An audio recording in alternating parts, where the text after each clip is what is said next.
Hey guys, welcome back to my channel. I'm Sam LaRue and this is Samology. So today we're covering the number one mistake that we as women make when dating. So what brought this about is I'm working with a beautiful young lady. She has not been on a date in 15 years. Not 15 months, not 15 weeks, 15 years.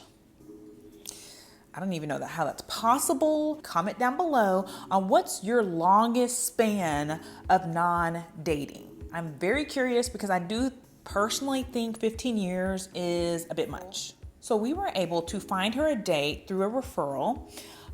They had been talking, everything was great. Their religious beliefs, they matched up. He was her physical type.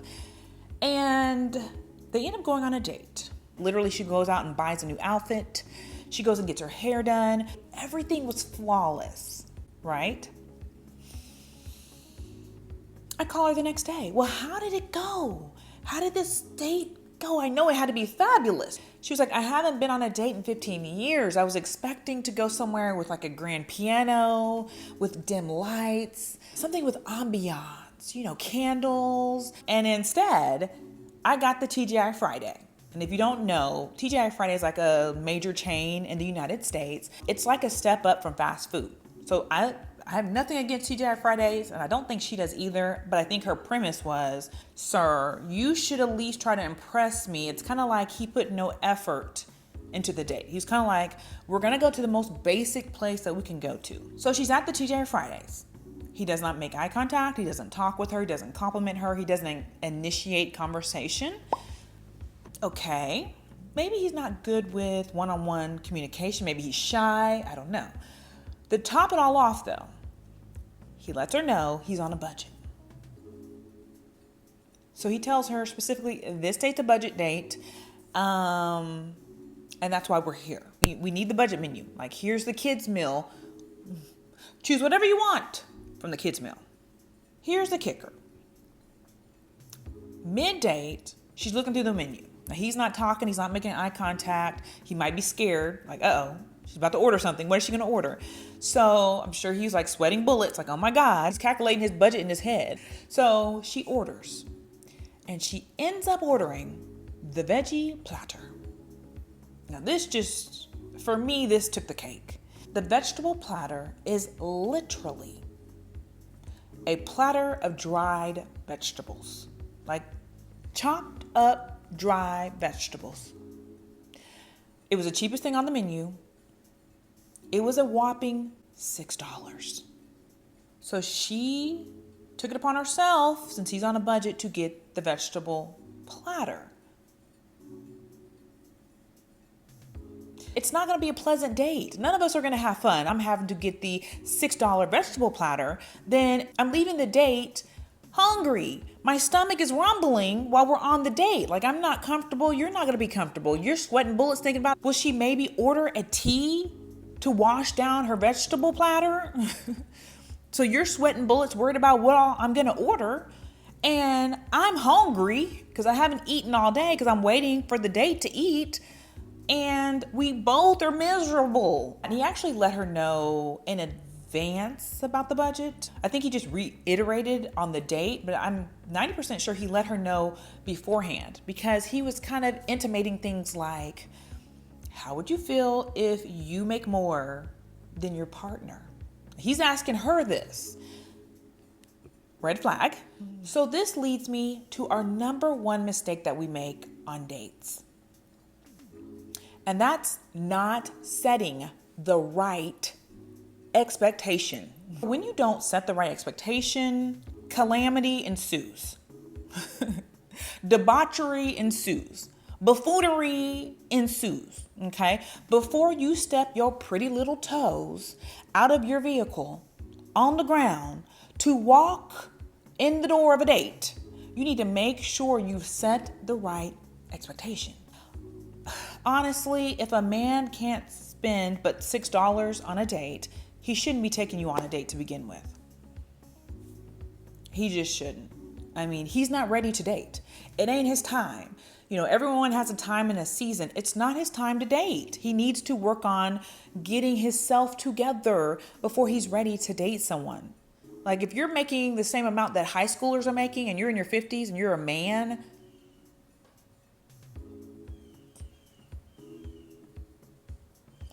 yowzers.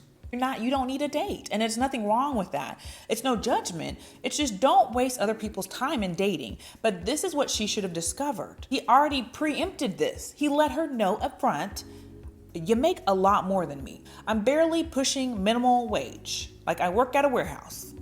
I'm just scraping by, and I have children to provide for as well.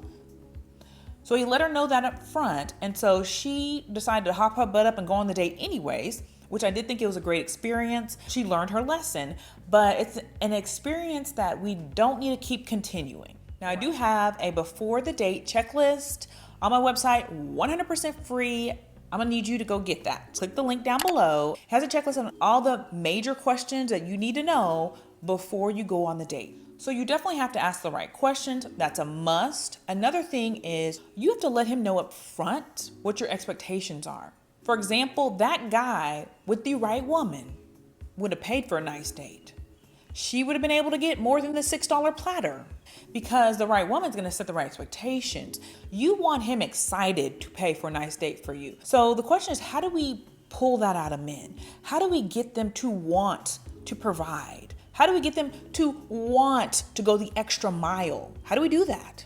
And it's seduction. That's why seduction is my favorite topic, is because seduction is your key to tickle his fancy and create this environment where he wants to be that provider. He's like, look at me. In his mind, his psyche is thinking, look at me, I'm the man. Like, I took care of her. I was able to provide a delectable meal. So one great seduction technique is heightening your perceived value. Now, this is a psychological thing, right? So perceived value means, what does he think my value is? So why would one guy take you out and spend $6 on you versus taking Sarah out and spending $600 on Sarah? Is the perceived value.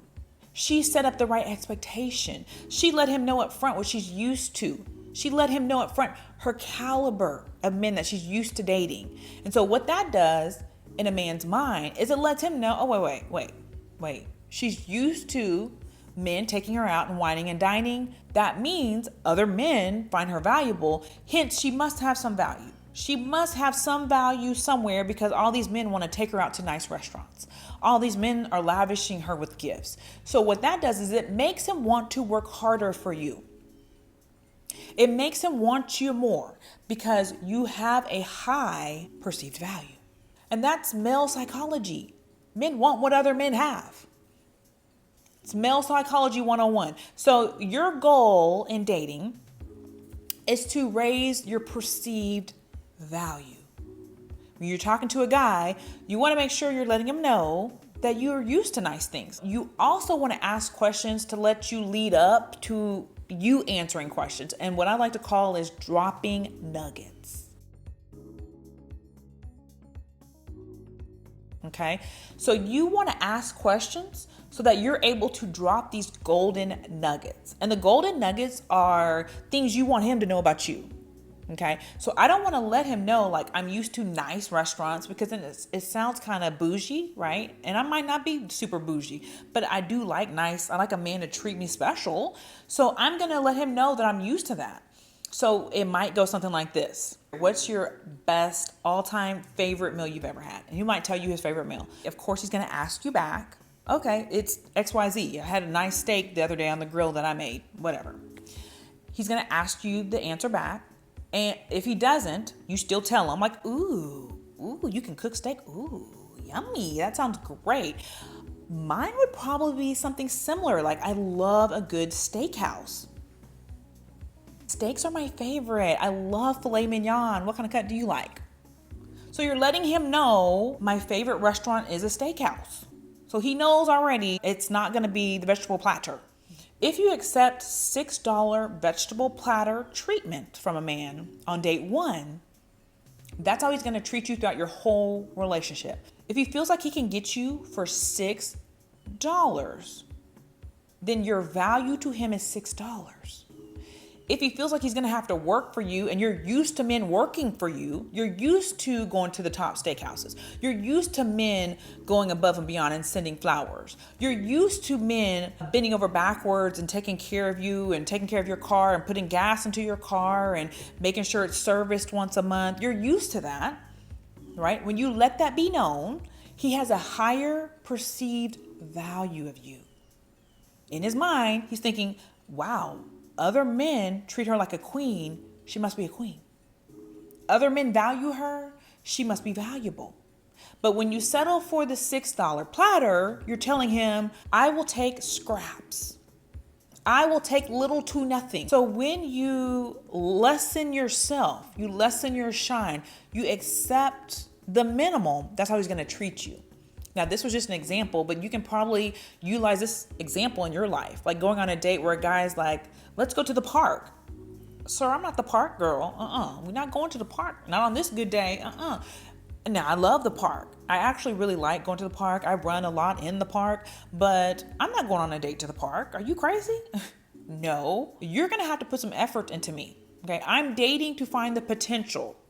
I'm dating to find the man that's going to fulfill my needs. And we're not going to find that out at the park. I need to see with works and with action what you're willing to do for me, how you're willing to show up for me, what effort are you willing to put in me. Now, date 4 or 5, we can go to the park, we can go to the museum, we can do all that. Those are cute dates. I love those dates. But you have to let a man work for you. This is what makes him want you. Psychologically, this is what drives his alpha, because he's having to work.